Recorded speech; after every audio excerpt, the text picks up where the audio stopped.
All right, we're live again. This is the DevRev episode 3. We're going to talk about automating the pain away.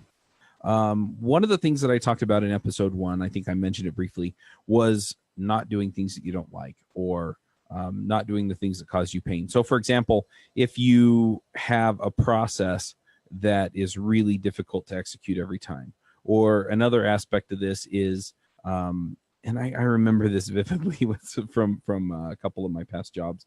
The process for deploying our apps was manual. So we would actually log into the server, pull down the new code, blah, blah, blah, right? You kind of get the idea. And that was super painful because if something went wrong, we'd have to back up, we'd have to fix the database. All kinds of stuff, We'd find a bug and have to roll back. That was like the worst. And so having an automated process for that really, really helped. So there are a lot of things that are painful, running your tests every time, automating that with a test runner. I'm kind of getting a little bit ahead of myself, but there are probably some processes within your organization or within the way you write code that are painful, that are no fun to do. And if you're doing those things, you should definitely spend a little bit of time trying to figure out how to make those automatic. And the reason is not just to make it so that you don't have to do it or think about it every time. There's another aspect to that, and that's making it consistent, right? So every time it runs the tests, it does it in a reliable way, and you can count on that happening in the way that you want. Or you with deployments, right? Having a consistent way to roll forward and roll backward. So if you do a deploy some bad code, it's like, okay, you just rewind it, right? And you have a method for doing that so that you don't run into major problems. A lot of these other things, and there are tools out there that do this. In Ruby, we have like Capistrano for deployments. You have Rake for regular tasks that you can run. In JavaScript, you have like Grunt and Gulp. You can also just write a script in JavaScript and then use NPM scripts.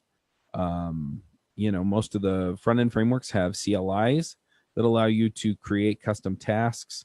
Code generation is another one that drives me nuts. And so like Ruby on Rails, which is a system that I'm very familiar with, you can create your own generators, which generate code files for you. You can generate similarly with like Express.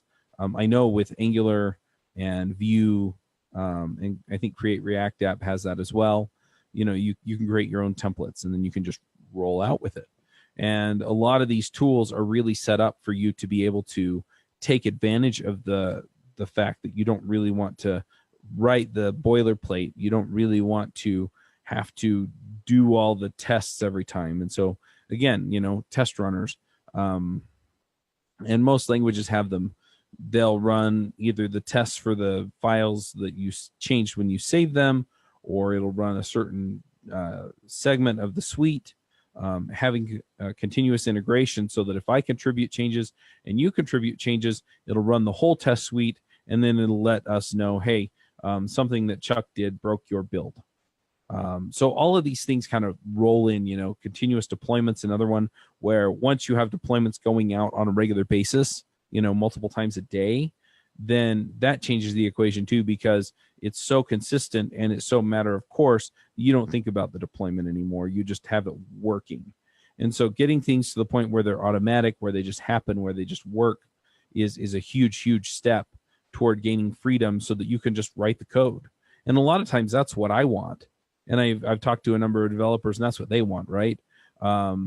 They don't mind writing the tests, and that's something you kind of have to do anyway as you write code if you're writing tests. But thinking about running the tests, thinking about all those other steps, making all that so that you don't even have to think about it is really, really powerful. And so I'm going to recommend to you that you have a look and see what kinds of automation tools you have at your disposal, what kinds of continuous integration and other systems you can use. Some of them are free. So like Travis CI is free for open source projects. I think Circle CI is also Microsoft Azure DevOps is free for projects with 5 or fewer developers on them, and that'll also do CI and a few other things. CI is continuous development for those that don't know. So you can take all these steps and you can automate a lot of this stuff out. And then what happens is you get to the point where you can focus on the real problems, the real things that take real human interaction, like writing code, instead of worrying about all of these things that, for the most part, a computer could do because you want them to be done the same way every time. So yeah, I'm gonna highly recommend that you find opportunities to automate stuff, and go check that out. So anyway, I'm gonna go ahead and wrap up this episode, and I'll come back with another episode soon.